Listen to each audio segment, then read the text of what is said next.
episode ini, cerita dimulai dengan kisah kecelakaan Hosu. Kala itu, Hosu masih duduk di bangku SMP. Dia berjalan-jalan bersama ayahnya dengan mengendarai mobil. Kedua ayah dan anak ini terlibat dalam perbincangan cukup serius hingga tiba-tiba mobil mereka ditabrak dengan keras oleh mobil lain dari arah berlawanan. Ayah Hosu meninggal di tempat, sementara Hosu masih bisa diselamatkan meski harus menjalani berkali-kali operasi. Menginjak usia SMA, dokter tidak mewajibkan Hosu untuk menjalani operasi lanjutan lagi. Agar tetap sehat, Hosu dilarang untuk melakukan aktivitas fisik berat seperti lari dan naik gunung. Suatu saat, SMA Hosu menggelar acara menaiki puncak gunung Dusonbang. Semua siswa wajib naik gunung sampai puncak terkecuali bagi siswa sakit seperti Mirai dan Hosu. Tapi entah kenapa Hosu nekat untuk naik ke puncak Dusonbang meski dengan tertatih-tatih. Michi segera mendekati Hosu begitu dia tahu Hosu ikut naik. Hosu sempat memarahi Michi karena terus mengikutinya, tapi Michi tidak menghiraukannya. Kembali ke masa sekarang, Michi benar-benar kaget mendengar pengakuan Hosu bahwa dirinya adalah cinta pertama Hosu. Lebih lanjut, dia bertanya mulai kapan perasaan cinta itu muncul dalam diri Hosu. Hosu menjawab bahwa perasaan itu muncul ketika event pendakian puncak gunung Dusonbang di masa SMA mereka. Mendengar ini, Michi benar-benar tidak percaya hingga dia bingung harus berkata apa. Dia ingin penjelasan lebih lanjut dari Hosu, tapi sayang HP Hosu tiba-tiba berbunyi dan Hosu harus pergi untuk menemui orang yang meneleponnya. 네, 금방 가자. Di kantor, Michi masih kepikiran dengan pengakuan Hosu. Dia masih tidak percaya dengan apa yang didengarnya karena dia masih mengira bahwa Hosu berpacaran dengan Mirai ketika SMA dulu. Dia berusaha mengaitkan dua hal ini, tapi tetap saja baginya masih tidak mungkin seorang Hosu jatuh cinta padanya. Kemudian datang CEO perusahaan beserta timnya dengan dipandu oleh Direktur Choi melakukan inspeksi dadakan ke kantor. Ketua Shin turut ditanyai oleh sang CEO tentang perkembangan proyek kantor baru. Karena tidak siap, Ketua Shin melempar pertanyaan itu pada Michi. Michi tentu juga tidak siap sehingga dia hanya bisa melongo saja. Dengan sigap, Direktur Choi menjawab bahwa dia akan memerintahkan anak buahnya untuk membuat laporan dan segera menyerahkannya pada sang CEO. Setelah rombongan CEO pergi meninggalkan kantor, Ketua Shin langsung memerintahkan Michi untuk membuat laporan. Michi jelas kaget. Karena tidak pernah kuliah, jelas Michi tidak tahu apa dan bagaimana membuat sebuah laporan. Oleh karenanya, dia membujuk Ketua Shin agar dicarikan satu orang lagi untuk membantunya. Jelas permintaan Michi ini ditolak oleh Ketua Shin. Di kamarnya, Michi terlihat serba salah, tak tahu apa yang harus dilakukan. Minta tolong pada Mirai? Jelas tidak mungkin karena Mirai jelas akan marah besar jika tahu dirinya terlibat dalam masalah kantor.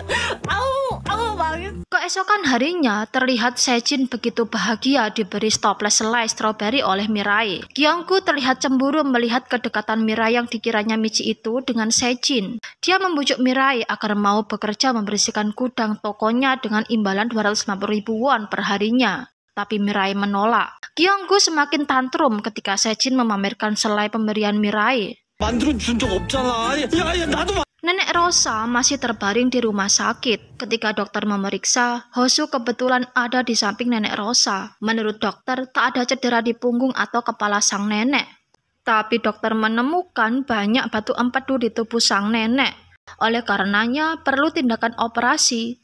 Tak lama kemudian, Michi turut menjenguk. Karena nenek masih harus tinggal lama di rumah sakit, nenek mempercayakan sepenuhnya urusan dengan pihak kantor Michi pada Hosu. Seusai menjenguk, Hosu mengatakan dia akan menelepon atasan Michi untuk menjadwalkan ulang pertemuan mereka. Hosu melarang Michi untuk berbicara tentang masalah ini pada atasannya karena dia yakin Michi akan dimarahi atasannya. Melihat perhatian Hosu ini, Michi jadi semakin yakin bahwa Hosu masih sayang pada Mirai.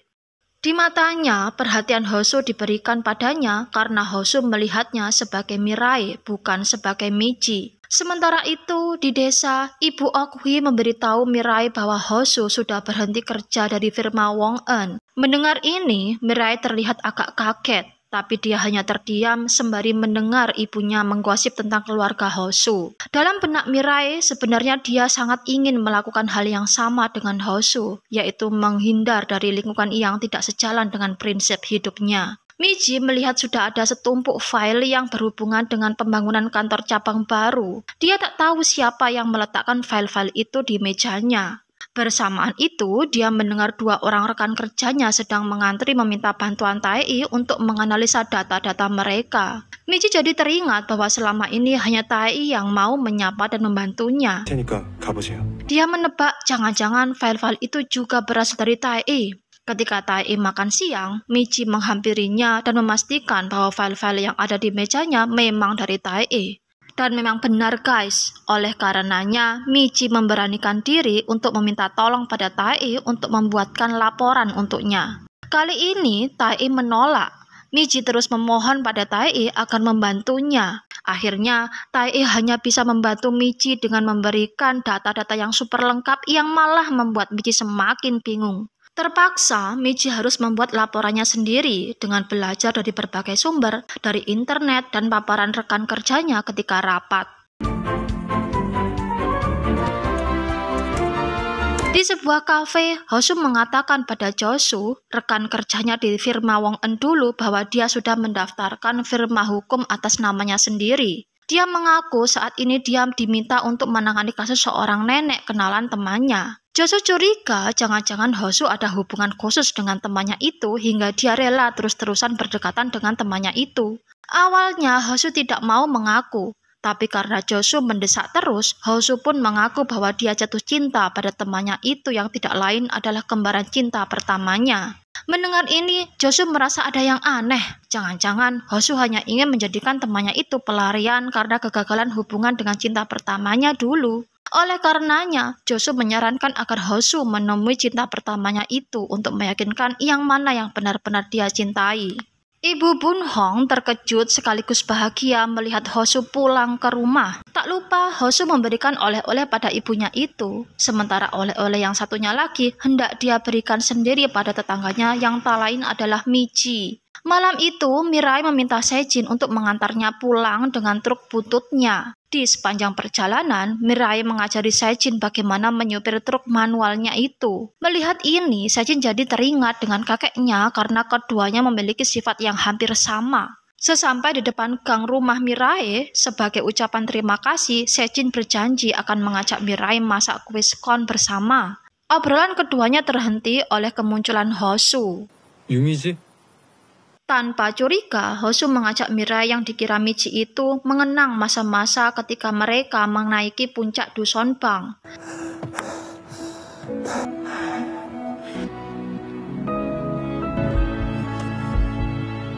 애가 왜 그렇게 목숨 걸고 올라왔냐? 일단 산 하나도 제대로 못 오를 바에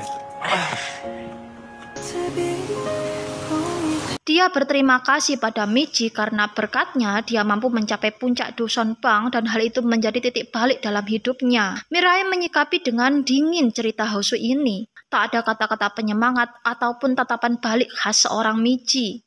Di perjalanan pulang ke Seoul, Hosu berpikir ulang mengenai sikap aneh Miji ini.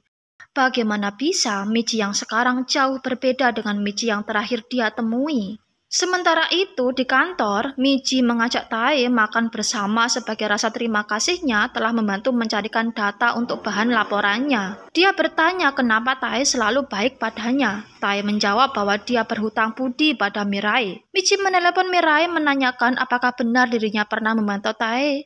Mirai menjawab tidak. Bahkan dia menyapa Tae saja tidak pernah. Miji jadi curiga, jangan-jangan Tae ini menyukai Mirai. Mirai balik bercerita bahwa baru saja Hosu menemuinya berterima kasih pada Miji karena telah membantunya menggapai puncak Dusonbang. Mendengar ini, Miji jelas kaget. Miji bertanya pada Mirai, bukankah dia dulu pacaran dengan Hosu? Mirai menjawab tidak.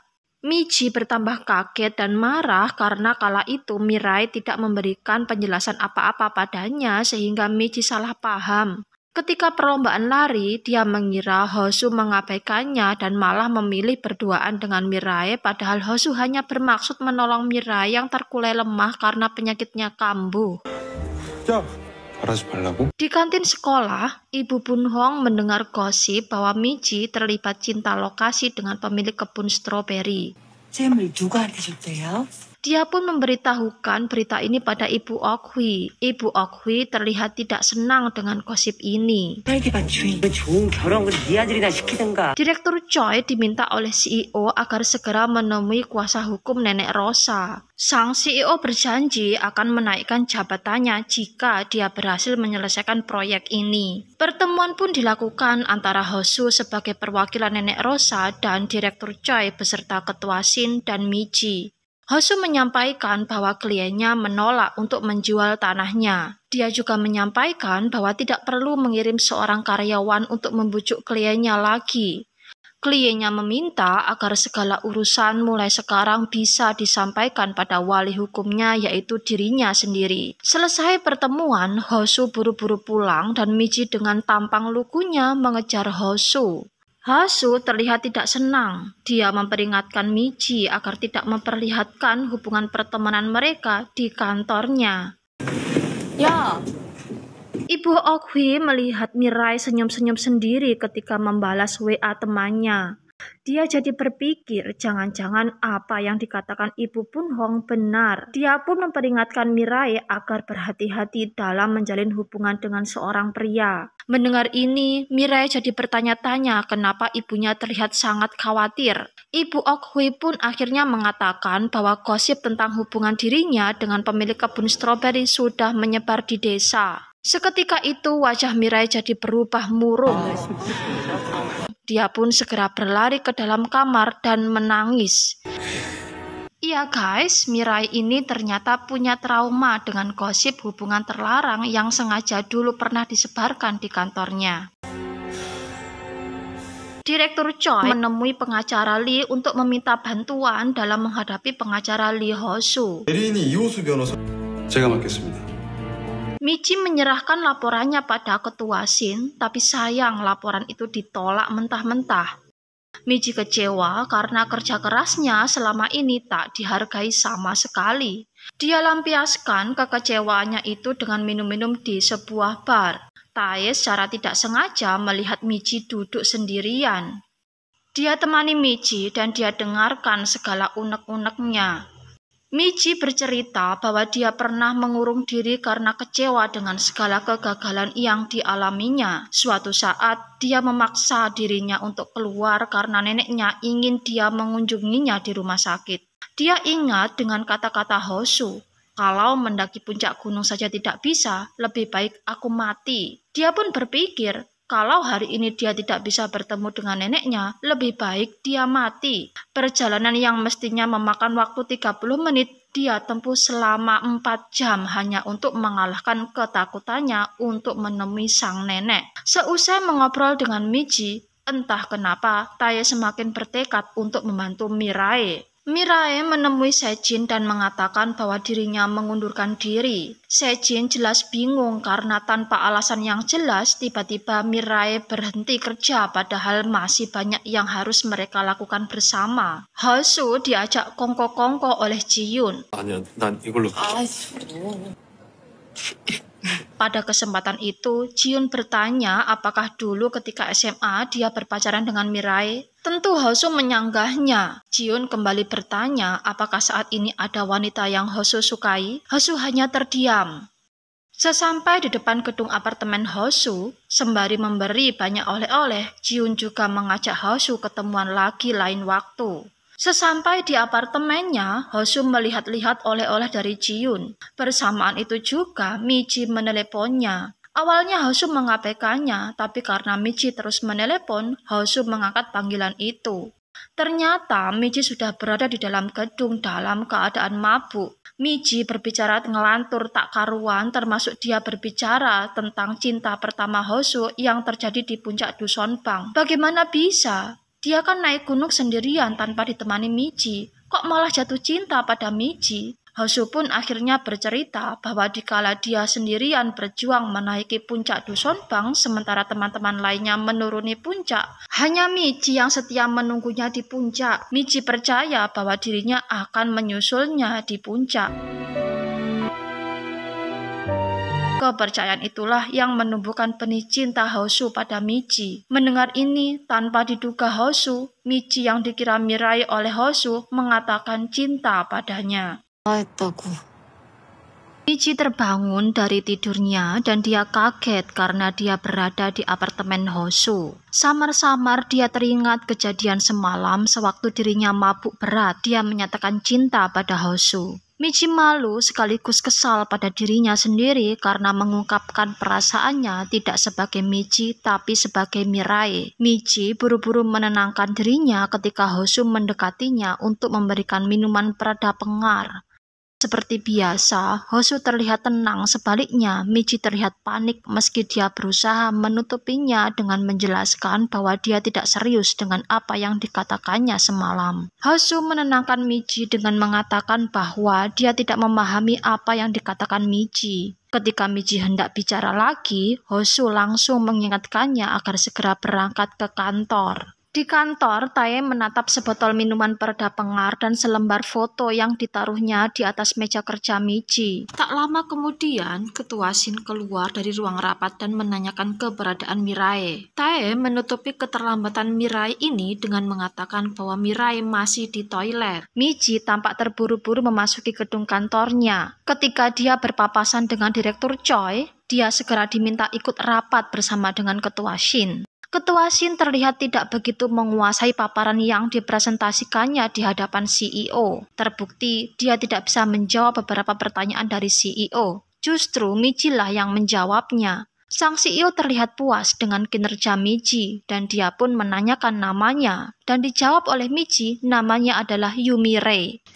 유미래 선임입니다. Ketua Shin dan Direktur Choi terlihat tidak senang. Sebaliknya, Michi senang. Karena laporannya akhirnya diterima oleh sang CEO sendiri.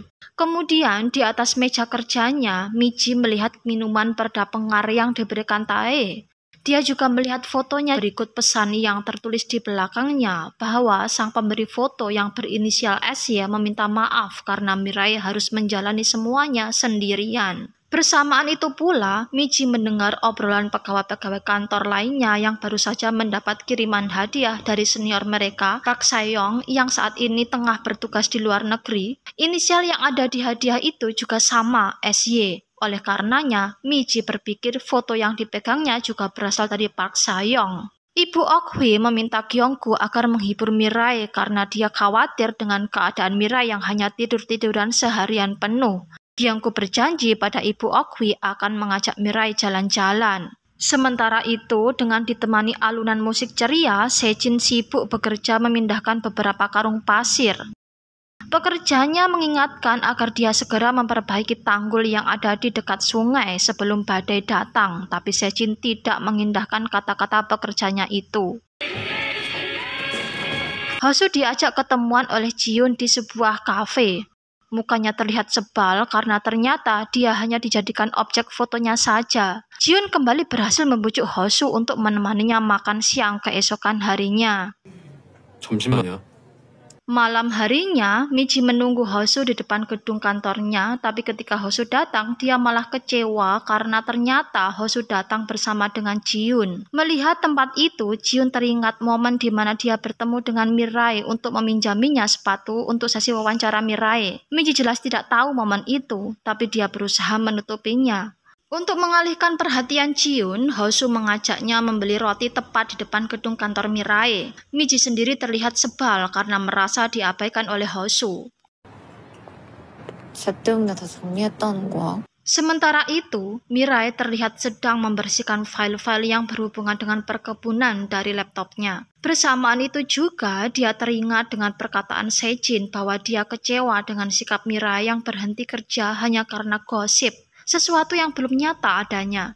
Mirai terbangun dari lamunannya oleh panggilan telepon dari Michi. 근데 미래 너는 Singkat cerita, Mirai meminta bertukar tempat minggu depan. 그쯤 돌아가려고 다음 주로 알고 있을게. Keesokan harinya, Michi makan siang di sebuah kafe. Tae terlihat juga makan siang bersebelahan dengan Michi.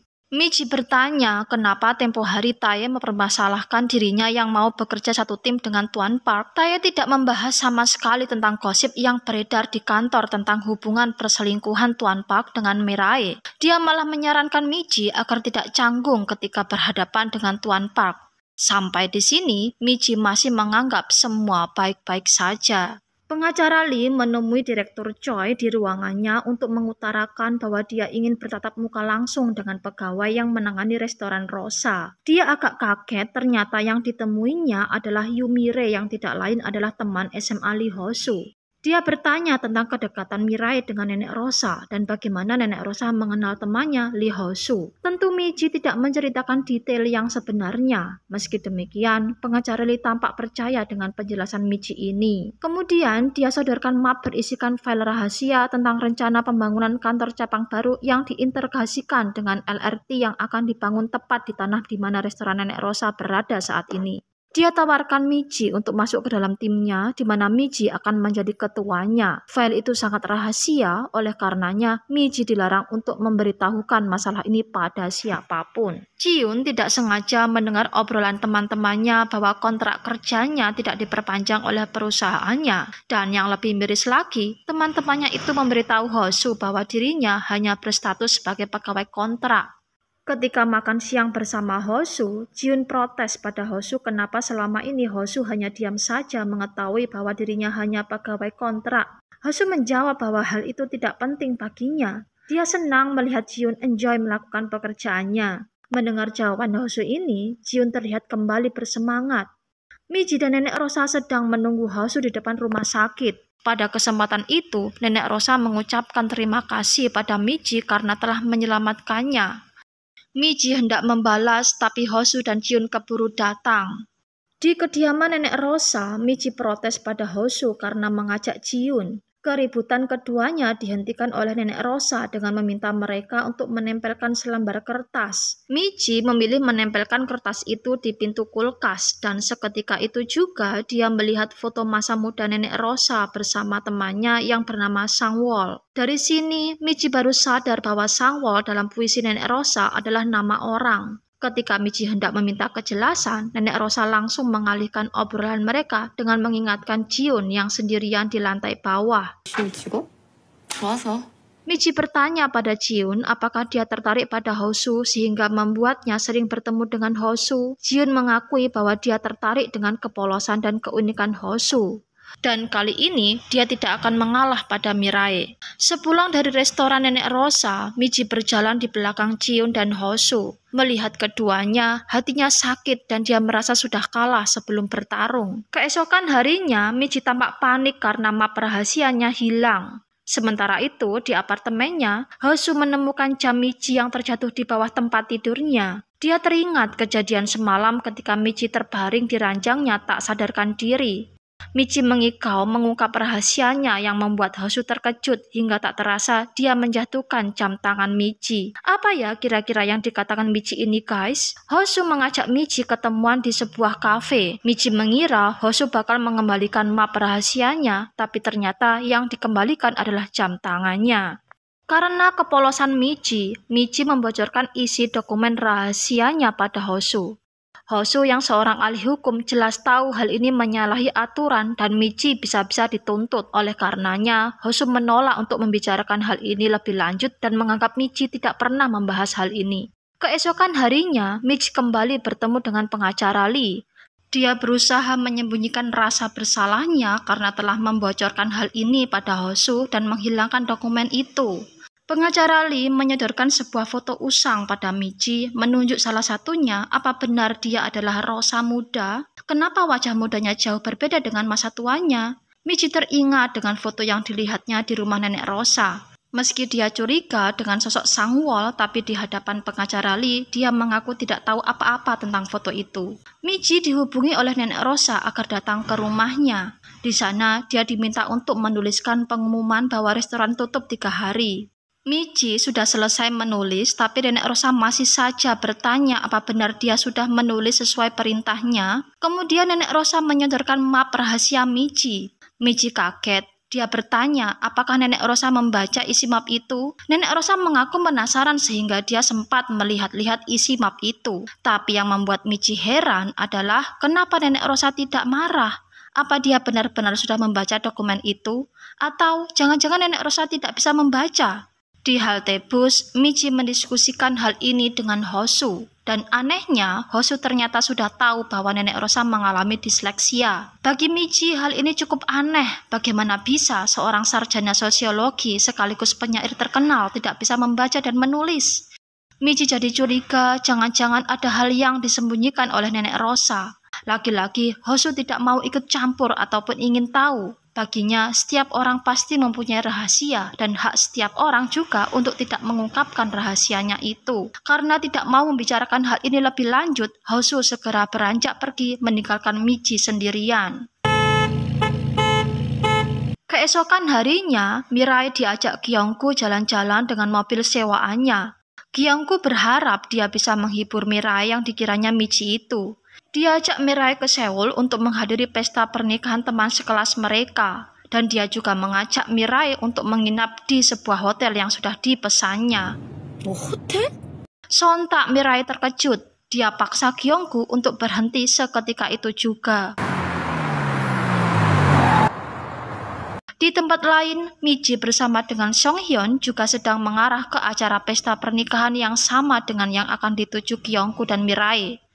Di tempat pesta, Jiun dan Hosu sudah sampai terlebih dulu. Hosu sama sekali tidak menyapa Michi, melirik pun tidak. Michi terlihat cemburu dengan kedekatan keduanya. 진짜 웃기지 않아? Sebagai pelampiasan, dia menukuk segelas wine di depannya sampai habis. Song Hyun yang melihat hal ini sampai heran. Dia tuangkan lagi anggur merah ke dalam gelas Mirai. Hosu melirik Song Hyun dengan kesal. Song Hyun menawari Hosu wine, tapi Hosu hanya diam saja, kemudian meminum air putih di hadapannya. Dari sini, suasana mulai tegang, tapi Song Hyun mencoba mencairkan suasana dengan mengatakan bahwa sebentar lagi Gyeonggu dan Michi akan datang. Mendengar ini, jelas Michi langsung kaget. 송경구? 뭐지? Sementara itu, Mirai memarahi Gyeonggu habis-habisan karena mengajaknya menginap di hotel. 진짜 불편해. Menurutnya, meski Gyeonggu adalah mantan pacarnya, tidak semestinya Gyeonggu berbuat seenaknya terhadapnya. Mendengar ocehan Mirai ini, Gyeonggu jadi sadar bahwa yang di hadapannya ini bukan Michi tapi Mirai. Mirai sendiri jadi bertanya kenapa Gyeonggu tahu bahwa dirinya bukan Michi. Akhirnya, Gyeonggu mengaku bahwa selama ini sebenarnya dia tidak pernah berpacaran dengan Michi. Jadi, dia tidak pernah menjadi mantan pacar Michi. Kembali ke pesta, Song Hyun tampak senang Gyeonggu dan Michi akan menghadiri pesta. Sebaliknya, Hosu tidak senang dengan sikap Song Hyun ini yang di matanya seolah-olah menertawakan hubungan pura-pura antara Michi dan Gyeonggu ini. Karena sudah tidak tahan menahan amarahnya, Hosu mendekati Song Hyun, kemudian mencekram lehernya hendak memukulnya, tapi niatnya dicegah oleh Michi. 갑자기 왜 그래, 이효수?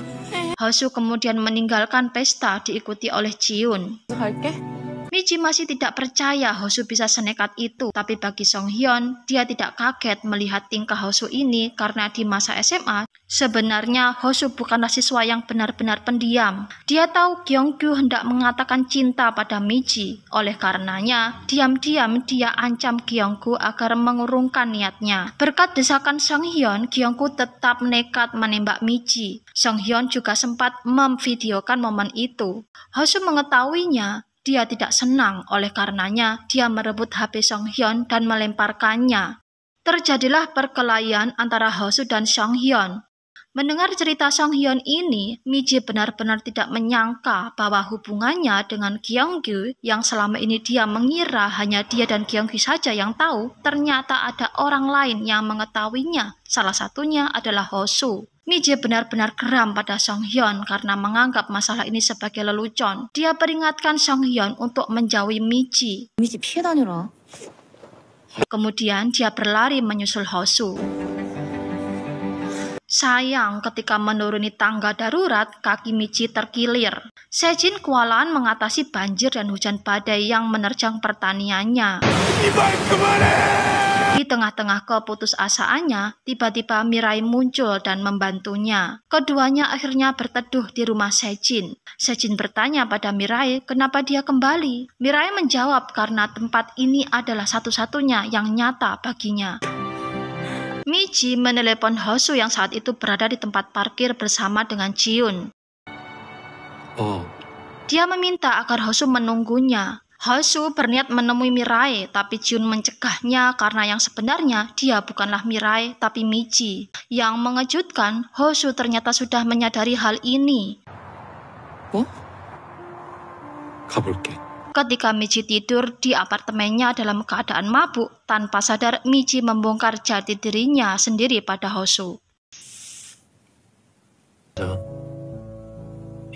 Ketika Jiun membicarakan masalah sepatu, Hosu tahu bahwa Michi tak tahu harus berkata apa untuk menutupi jati dirinya. Oleh karenanya, dia segera mengalihkan perhatian Jiun. Ketika pulang dari restoran Nenek Rosa pun, Hosu sempat menengok ke arah Michi yang memilih pulang sendirian. Kini, Hosu yakin akan pilihannya, yaitu cinta pertamanya, Michi. Namun, ketika dia menemui Michi, Hosu tetap diam, berpura-pura bahwa dia tidak tahu bahwa Mirai adalah Michi. Karena saking sayangnya dia pada Michi, dia gendong Michi karena tahu kaki Michi terkilir. Dalam perjalanan itu, Michi bertanya kenapa Hosu diam saja mengetahui bahwa Michi tidak berpacaran dengan Kyunggu. Hosu beralasan karena dia tidak bisa menolong Michi kala itu. Oleh karenanya, dia memilih menyimpan rahasianya saja.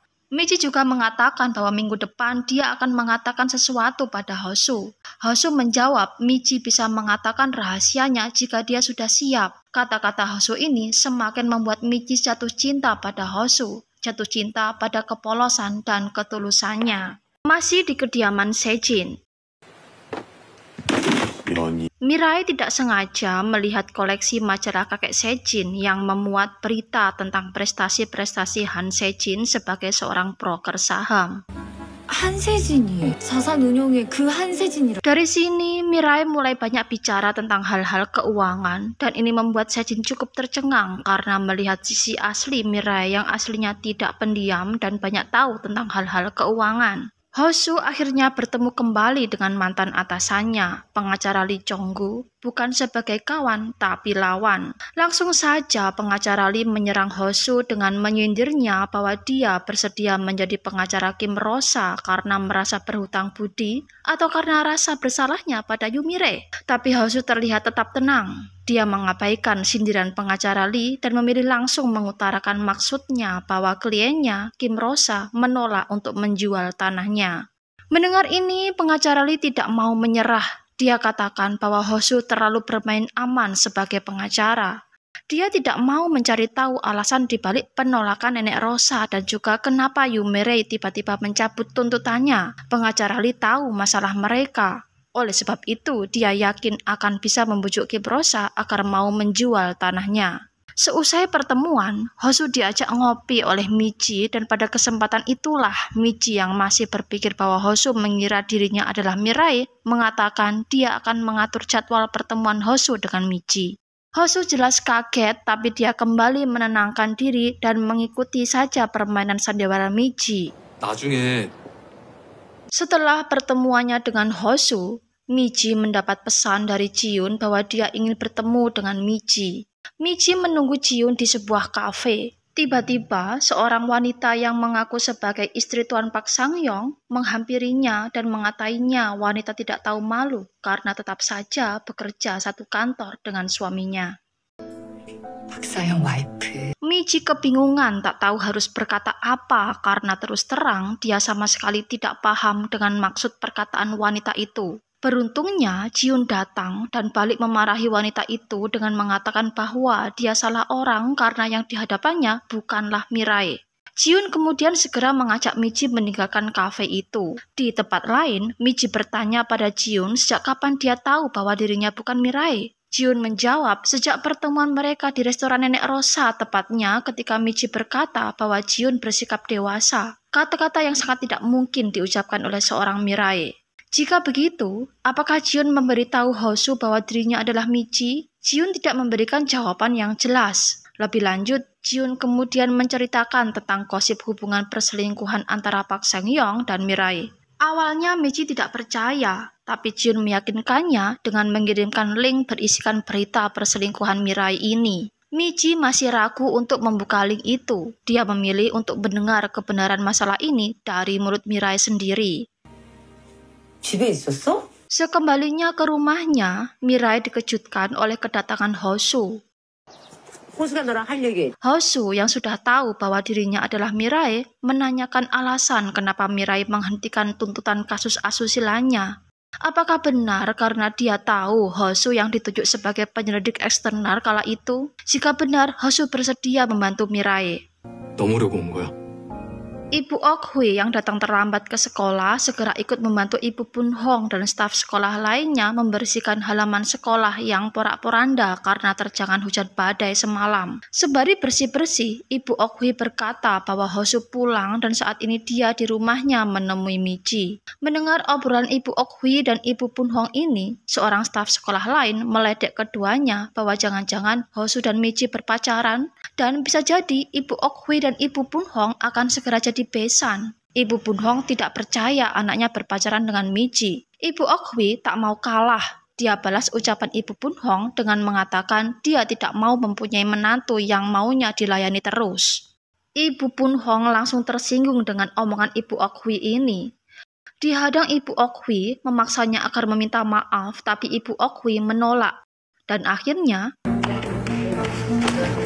Hosu dan Mirai secara bersamaan mendapat pesan bahwa ibu mereka saat ini berada di rumah sakit. Iya guys, Ibu Ok-hui dan Ibu Bun-hong berkelahi di sekolah dan saat ini keduanya terluka dan dilarikan ke rumah sakit. Di rumah sakit, keduanya ditempatkan di kamar yang sama dan tak pelak mereka terus saja saling adu mulut. Hosu dan Mirai yang melihat kelakuan ibu mereka ini jadi serba salah. Michi mendapat pesan dari Mirai memintanya pulang karena ibu mereka masuk rumah sakit. Setibanya di rumah sakit, melihat Hosu juga ada di sana, Michi tak bisa menyembunyikan rasa canggungnya. Begitu juga dengan Hosu. Hosu meminta Mirai agar tetap berpura-pura bahwa dirinya belum tahu pertukaran tempat antara Michi dan Mirai. Tak banyak bicara, Mirai segera memanggil Michi. 야, 유미래. Michi bertanya kenapa Mirai memintanya pulang. Mirai menjelaskan bahwa ibu mereka berkelahi dengan Ibu Bun-hong dan harus dirawat di rumah sakit. Michi bertanya lagi apakah itu alasan kenapa Hosu ada di sini. Langsung saja Mirai melempar pertanyaan Michi itu langsung pada Hosu hingga membuat Michi malu sendiri. 그게 잠깐. Tak lama kemudian, Sejin tiba dan dia cukup terpukau melihat Mirai dan Michi muncul bersamaan. Dia pun kemudian mengajak dua saudara kembar itu dan juga Hosu untuk makan bersama. Perkenalan diri pun dilakukan di mana Michi mengaku sebagai Mirai, seorang karyawan kantor keuangan Korea dan seorang sarjana ekonomi. Mendengar ini, Sejin pun kaget karena selain berwajah identik, ternyata Mirai dan Michi memiliki minat yang sama di bidang keuangan. Kata-kata Sejin ini jelas semakin membuat suasana canggung. Mirai dan Hosu hanya bisa terdiam agar tidak memperburuk suasana. Michi segera mengalihkan topik pembicaraan dengan bertanya tentang Sejin. Tapi dia malah secara tidak langsung membuka rahasianya sendiri dengan mengatakan bahwa dia pernah bertemu dengan kakek Sejin, di mana tiap kali bertemu dengan Michi selalu saja bercerita tentang cucunya yang kuliah di luar negeri. Selesai makan, Mirai meminta untuk bertukar tempat secepatnya, tapi Michi memohon pada Mirai agar tidak bertukar tempat saat ini juga karena dia tidak ingin Hosu tahu dia membohonginya selama ini. Agar situasi tidak bertambah rumit, Mirai akhirnya memberitahu Michi bahwa Hosu sebenarnya sudah tahu bahwa dirinya adalah Michi. Michi jelas kaget. Ketika Hosu mendekatinya, bertanya apakah dia akan menengok ibunya esok hari, Michi menjawab lirih hingga membuat Hosu harus mendekatkan telinganya ke arah Michi. Michi seketika langsung kaku dan salah tingkah sendiri. Dia segera pamit pulang dan dia buru-buru masuk kamar dengan lari terbirit-birit karena merasa sangat malu pada Hosu. Mirai membantu Sejin berbenah di kebunnya. Tak henti-hentinya, Sejin menceritakan masa lalunya yang pernah gagal ujian CPNS dan kemudian bangkit meraih impiannya. Dia juga terus mengoceh, menasihati Mirai agar meraih impiannya. Namun Mirai justru balik memarahi Sejin karena baginya dia tidak ingin hidup dengan memikirkan dirinya sendiri. Dia juga ingin membalas kebaikan keluarganya. Mirai balik bertanya pada Sejin kenapa dia meninggalkan pekerjaannya. Sejin tidak langsung menjawab. Dia berjanji akan menjawabnya lusa. Keesokan harinya, di depan rumah Miji, Hosu berpapasan dengan Mirai. Dia bertanya apakah Mirai memberitahu Miji bahwa dia sudah tahu rahasia Miji. Dengan entengnya, Mirai menjawab iya, dia memberitahunya. Jelas hal ini membuat Hosu serba salah. Ketika Miji dan Hosu bertatap muka, keduanya mulai merasa canggung. Miji menengok ibunya di rumah sakit, dan kebetulan Hosu juga sudah berada di sana. Di hadapan ibu mereka, Miji dan Hosu berpura-pura merasa asing karena baru saja bertemu. 안녕? 안녕. Miji terlihat semakin canggung ketika dia hanya berdua saja dengan Hosu. Dia menolak bertatapan muka langsung dengannya. Hosu mengira Miji menghindarinya. 피하는 거 맞네. Di luar rumah sakit, Miji tak sengaja berpapasan dengan Kyunggu. Keduanya langsung melepas rindu karena lama tidak bertemu. Mirai sekali lagi menemui Sejin di pertemuan pemuda. Dia meminta agar Sejin menceritakan alasannya mundur dari pekerjaannya sekarang juga. Sejin mengajak ngobrol Mirai sambil meminum secangkir teh panas. Dia berkata bahwa sebenarnya esok hari adalah hari kematian kakeknya. Oleh karenanya, dia ingin memperingati hari itu bersama Mirai dengan bercerita banyak hal tentangnya sembari meminum secangkir teh panas, minuman kesukaan kakeknya. Sejin bercerita bahwa suatu hari ketika dia sedang menangani kasus penting, kakeknya menelepon tapi dia mengabaikan panggilan itu. Tanpa dia duga, panggilan itu adalah panggilan terakhir dari kakeknya karena kala itu kakeknya meninggal. Sejin mengira dia akan baik-baik saja sepeninggal kakeknya. Tapi ternyata dia salah. Hidupnya tidak tenang meski dia berhasil meraih apa yang diinginkannya. Oleh karenanya, dia putuskan meninggalkan apa yang diraihnya dan kembali ke kampung menjalani kehidupan seperti yang kakeknya jalani. Sementara itu, di karavannya, Kyunggu mengaku bahwa sebenarnya dia tahu bahwa Hosu menyukai Miji sedari SMA dulu. Dia hendak memberitahu Hosu tentang hubungan mereka, tapi dia tidak berani karena dia takut dengan tatapan tajam Hosu yang seolah-olah marah padanya. Mendengar ini, Miji senyum-senyum sendiri dan Kyunggu bisa menebak bahwa Miji sebenarnya juga suka dengan Hosu. Dia menasihati Miji agar mengungkapkan perasaannya itu pada Hosu sebelum usianya menginjak 40 tahun. Tapi Miji mengaku saat ini dia malu berhadapan langsung dengan Hosu. Malam harinya, Hosu menelepon Nenek Rosa menanyakan alasannya menolak menjual restorannya. Nenek Rosa menjawab dia hanya tidak ingin berurusan dengan hal-hal rumit. Hosu sebenarnya belum puas dengan jawaban Nenek Rosa. Oleh karenanya, dia berjanji akan membantu Nenek Rosa mengurus dokumen-dokumen yang diperlukan. Tapi tetap saja Nenek Rosa kekeh dengan jawabannya. Terdengar seseorang memanggil Hosu di luar rumah.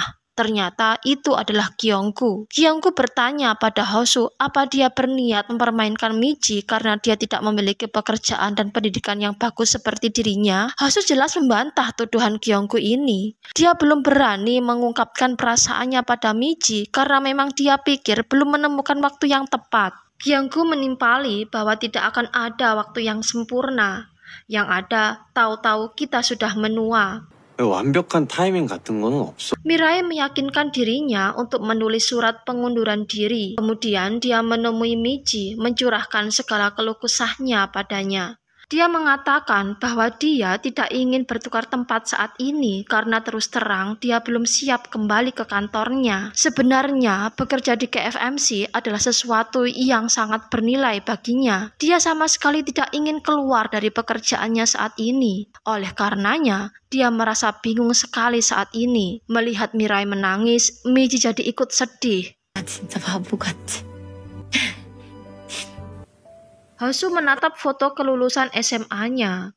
Dia ingat ketika itu ibunya memintanya untuk berfoto dengan Mirai yang ketika itu mengaku sebagai Michi.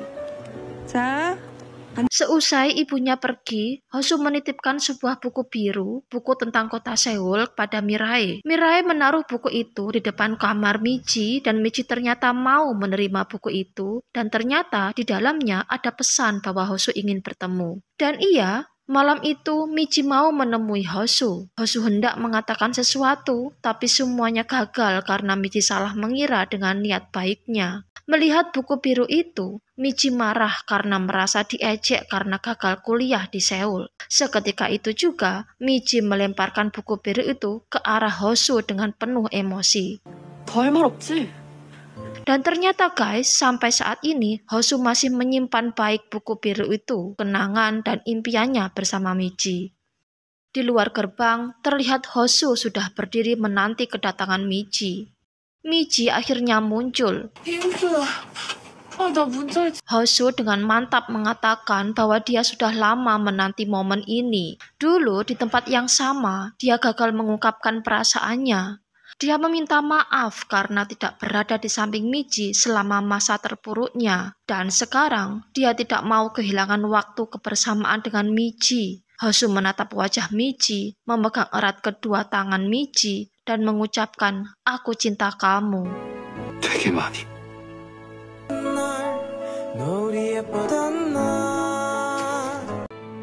Di terminal bus, sembari menunggu kedatangan bus jurusan Seoul, Michi teringat momen semalam ketika Hosu menembaknya. Michi senang, tapi dia masih ragu apakah dia benar-benar sudah pacaran dengan Hosu. Di toilet, Hosu membasuh muka dan telinganya agar wajahnya terlihat segar di mata Michi. Dia kembali teringat peristiwa kecelakaan yang merenggut nyawa ayahnya dan membuatnya terluka parah. Meski demikian, Hosu bisa bertahan berkat dukungan ibu Bunhong yang ternyata adalah ibu tiri Hosu. Masih di rumah sakit, Hosu kecil tanpa sengaja melihat ibu tirinya itu disidang oleh keluarganya sendiri karena bersedia merawat Hosu. Oleh karenanya, ketika SMA, Hosu bertekad untuk selalu bisa terlihat normal dengan menyembunyikan cacat dan sakitnya agar tidak merepotkan ibunya atau orang lain. Hosu menemui Michi dengan muka agak basah hingga membuat Michi agak khawatir, tapi Hosu meyakinkannya bahwa dia baik-baik saja. Keduanya ngobrol sebentar. Michi hendak menanyakan kepastian apakah mereka pacaran atau tidak, tapi dia masih malu. Ketika berpamitan, keduanya terlihat masih sangat canggung. Mereka ragu memilih antara berpelukan atau bersalaman. Nenek Rosa terlihat tengah menyelesaikan pembayaran biaya rawat rumah sakit jiwa putranya. Pegawai di depannya bertanya apakah ada keluarga selain dirinya yang bisa dihubungi. Nenek Rosa menjawab hanya dirinya lah satu-satunya keluarga pasien. Kemudian sang pegawai pun menawarkan agar Nenek Rosa mengurus perwalian orang dewasa agar sewaktu-waktu jika terjadi sesuatu dengan Nenek Rosa ada wali lain yang bisa dihubungi. Hosu menjemput ibunya pulang dari rumah sakit. Di hall rumah sakit, Ibu Bunhong meminta Hosu agar sekalian memeriksakan diri karena biasanya di pergantian musim seperti ini, Hosu akan terserang demam. Tapi Hosu menolak. Tae terlihat mencuri dengar pembicaraan ketua Shin di telepon.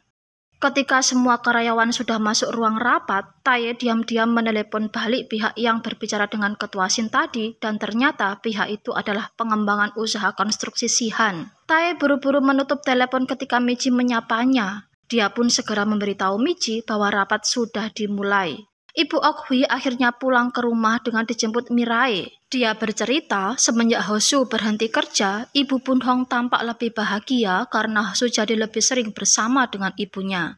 Mirai kemudian bertanya apakah Mirai boleh keluar kerja seperti halnya Hosu. Ibu Okhui dengan tegas melarangnya karena baginya cukup Michi saja yang menganggur. Hosu terlihat sedang merapikan barang-barangnya. Kemudian Nenek Rosa meneleponnya untuk meminta bantuannya ketika sudah kembali ke Seoul nanti.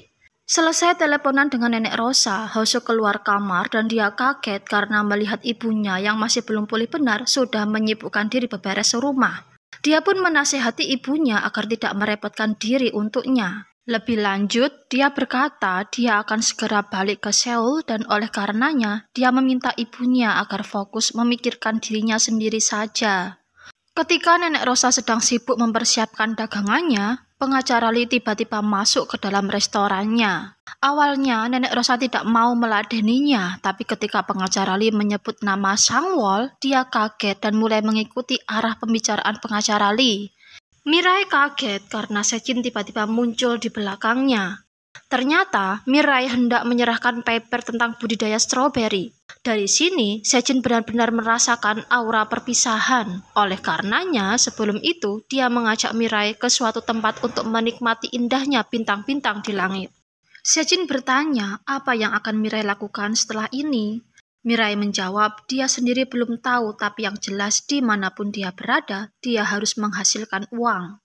Kemudian Sejin menawarkan untuk meminjaminya sejumlah uang dan memintanya untuk mengurus kebun stroberinya. Mirai tersenyum dan kemudian dia berkata akan mempertimbangkan tawaran Sejin ini. Hosu akhirnya sudah sampai di terminal Seoul. Seperti yang sudah diprediksi ibunya, Hosu ternyata merasa tidak enak badan. Dia hendak mencari apotek terdekat, tapi tiba-tiba Michi muncul menjemputnya. Dia pun urung membeli obat dan pergi mengikuti keinginan Michi. Karena melihat Hosu tampak kelelahan, Michi mengajaknya duduk dulu. Lagi-lagi, Michi hendak bertanya tentang status hubungan mereka, tapi Michi masih malu mengatakannya. Kemudian, Hosu mengajak makan, tapi Michi bingung harus kemana. Akhirnya, Hosu menawarinya untuk pergi ke rumahnya saja. Sesampainya di rumah, Hosu langsung meminum obat penurun panasnya. Michi sempat melihat Hosu meminum obat. Dia pun bertanya, "Kenapa kamu meminum obat?" Hosu menjawab bahwa dia hanya mengkonsumsi vitamin. Kemudian keduanya berbincang-bincang dan mereka tiba pada topik ketika Hosu menangis karena ditinggal sendirian oleh ibunya. Hosu bercerita bahwa ketika itu dia keluar kamar dan melihat rumahnya sepi. Tak tahu ibunya kemana, dia mengira ibunya meninggalkannya karena tersinggung dengan ucapannya sebelumnya yang memintanya untuk tidak menganggapnya sebagai keluarga. Ketika Michi memberitahu bahwa ibunya tidak bisa pulang sekarang karena ketinggalan bus, tangis Hosu langsung pecah. Kala itu, dia menyadari bahwa selama ini dia belum pernah hidup yang benar-benar sendiri. Hosu menambahkan bahwa selama ini Michi sering memecah kesunyiannya karena kebiasaannya yang selalu muncul dengan heboh. Di sini, keduanya sempat kembali bertingkah memalukan. Untung saja alarm Michi berbunyi, kemudian Hosu menutupi malunya dengan menatap buku-bukunya. Michi kaget begitu Hosu mengeluarkan buku biru, buku panduan tentang kota Seoul, buku kenangannya dengan Hosu ketika SMA yang tidak disangkanya masih disimpan Hosu. Keduanya akhirnya sepakat untuk menelusuri spot-spot wisata di kota Seoul sesuai dengan yang ada di buku biru itu.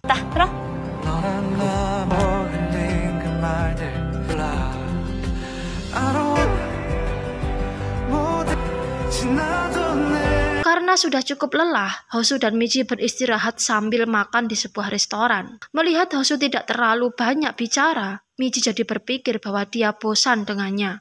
Untuk memecah kesunyian, Michi berkata bahwa hari ini memang bukan hari mereka karena banyak tempat-tempat wisata yang mereka kunjungi sudah tidak beroperasi lagi. Hosu menghibur Michi dengan berkata bahwa buku panduan yang mereka miliki memang sudah terbitan lama. Wajar kalau isinya sudah tidak sesuai dengan zaman sekarang. Kemudian Hosu mengajak Michi untuk membeli buku panduan edisi terbaru. Sesampai di toko buku, tak sengaja Hosu berpapasan dengan Jongwon dan Chaerin. Begitu melihat Hosu jalan berdua dengan seorang gadis, Jongwon menggoda Hosu dengan bertanya, apa ini wanita yang mengajarinya menenun tempo hari? Hosu menjawab iya benar dan dia mengakui bahwa Michi adalah pacarnya. Seketika itu juga, Michi langsung tersenyum sambil tersipu malu-malu. Kemudian Chaerin bertanya, apakah gadis ini juga lulusan HNU dan juga seorang pengacara?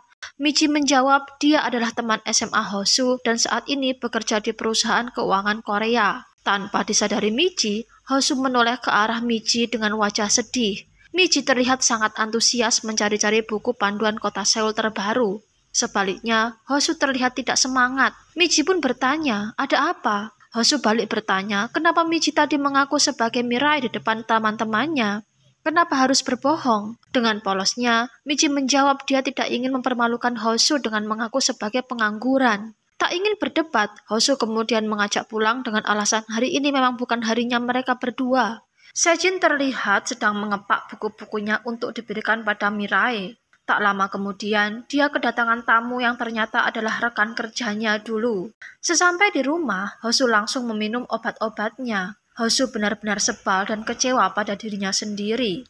Semua acaranya hari ini tidak bisa berjalan lancar karena sekeras apapun dia berusaha, dia tetap tidak mampu menjadi orang normal. Dia ragu apa bisa dia menjalin hubungan dengan seseorang seperti orang lain yang normal. Ibu Bunhong masuk ke kamar Hosu. Dia sedih karena tahu Hosu sudah mengambil semua barang-barangnya. Ada satu foto keluarga yang masih tertinggal. Melihat foto itu, dia jadi teringat peristiwa di mana Hosu marah gara-gara Ibu Bunhong memasang papan nama ibu kandungnya berdampingan dengan papan nama ayahnya. Dia meminta Ibu Bunhong tidak lagi mengurus Hosu. Ibu Bunhong juga teringat bagaimana dia dilarang oleh keluarganya sendiri untuk melihat ibunya untuk terakhir kalinya. Iya, keputusannya untuk merawat anak tirinya, Hosu, membuat dia diusir oleh keluarganya. Ketika hendak pulang, sialnya Ibu Bunhong ketinggalan bus. Terpaksa Ibu Bunhong harus menginap di lobi terminal. Meski demikian, sebagai seorang ibu, dia tidak tenang meninggalkan Hosu sendirian. Oleh karenanya, dia menelepon ke kediaman Ibu Okhwi dan kebetulan yang mengangkat telepon itu adalah Michi. Ibu Bunhong meminta tolong pada Michi untuk memberitahu Hosu bahwa dirinya pulang telat. Di dalam kamar, Michi benar-benar menyesal karena membuat kecewa Hosu karena kebohongannya tadi. Dia berharap Hosu bakal menghubunginya, tapi justru Pak Sayong lah yang meneleponnya. Keesokan harinya, Michi menghadap Ketua Shin bermaksud mundur dari proyek pembangunan kantor baru. Tapi belum sempat dia berbicara, perhatian semua orang, termasuk Ketua Shin, tertuju pada pegawai yang baru saja tiba. Iya, pegawai itu tidak lain adalah Pak Sangyong. Michi mencoba melihat wajah Pak Sangyong dan betapa terkejutnya dia ketika dia lihat wajah Pak Sangyong yang ternyata sangat mirip dengan wajah almarhum ayahnya. Michi tidak kuat, dia langsung melangkah pergi dengan menahan tangis. Di toilet, Michi menangis. Dia teringat omongan Mirai yang kala itu bertanya, "Apa yang akan kau lakukan jika bertemu dengan orang yang mirip ayah?" Hosu menemui Nenek Rosa di restorannya. Kali ini, Nenek Rosa terlihat sangat kesal pada Hosu. Kata-kata pengacara Lee yang mengatakan bahwa Hosu adalah juniornya sudah berhasil merubah cara pandang Nenek Rosa pada Hosu. Dia sudah tidak percaya lagi pada Hosu. Ketika hendak makan siang, Sangyong menemui Michi, kemudian mengajaknya berbicara empat mata. Singkat cerita, Sangyong meminta Michi untuk mundur dari proyek pembangunan kantor baru. Michi setuju asal Sangyong menjamin tidak akan ada tuntutan hukum terhadapnya. Sekembalinya di rumah, Michi menelepon Mirai memarahinya karena tidak menceritakan permasalahannya padanya. Mirai merasa bersalah. Oleh karenanya, dia akan segera kembali ke Seoul dan menyelesaikan permasalahannya itu sendiri. Hosu bertemu dengan Jongwon untuk membicarakan masalah karirnya. Jongwon meminta Hosu agar mendatangi wawancara firma hukum ANA. Dia yakin Hosu bakal diterima di firma itu karena Jongwon sudah merekomendasikannya. Mirai kembali menemui Sejin hendak mengutarakan niatnya untuk menerima tawaran Sejin, tapi ketika dia hendak berbicara, HP Sejin berdering. Ketua desa tiba-tiba datang dan bertanya apa benar Mirai yang akan mengambil alih perkebunan. Mendengar ini, Mirai bingung. Dia balik bertanya kenapa dia harus pasrahkan kebunnya ke orang lain. Tetua desa menjelaskan bahwa Sejin akan kembali bekerja ke Amerika. Mendengar ini, Michi langsung pamit pergi meninggalkan perkebunan. Michi berterima kasih pada Tae karena telah banyak berbuat baik padanya. Dia mengutarakan bahwa dia akan keluar dari proyek. Selain itu, dia meminta Tae agar tetap bersikap baik pada Mirai yang baru meski sikapnya nanti berubah. Tak lama kemudian, pesan dari Hosu masuk ke HP-nya. Hosu meminta bertemu sepulang kerja nanti. Hosu dan Mirai duduk berdampingan, tapi keduanya terkesan kaku. Akhirnya, Michi memecah kebekuan itu dengan mengatakan bahwa dia minta maaf dan pasrah dengan segala amarah dan cacian Hosu karena kebohongan yang dibuatnya kemarin. Hosu tersenyum dan dia menjelaskan bahwa kemarin dia sakit. Dia juga meminta maaf karena menutupi kelemahannya itu dengan menyalahkan Michi. Hosu berniat bersalaman dengan Michi, tapi dia urungkan dan dia salah tingkah sendiri. Akhirnya, Michi memeluknya dari belakang. Hosu pun berbalik dan membalas memeluk Michi dengan erat. 채워진 하나였을지도 모르겠다. 서로의 모자람을 채운. Michi dikejutkan oleh Tae yang muncul secara tiba-tiba. Tae bersikukuh meminta berbicara empat mata dengan Michi karena dia sebenarnya adalah adik Kim So-yeon. Sementara itu, Direktur Choi, Ketua Shin, dan Park So-young tengah makan malam sembari membicarakan masalah Mirai. Sang-hyang berkata bahwa di luar dugaan, Mirai bakal semudah itu dibujuk agar mengundurkan diri. Ketua Shin dan Sang-hyang mengamini bahwa Mirai yang sekarang sangat berbeda dengan Mirai yang dulu.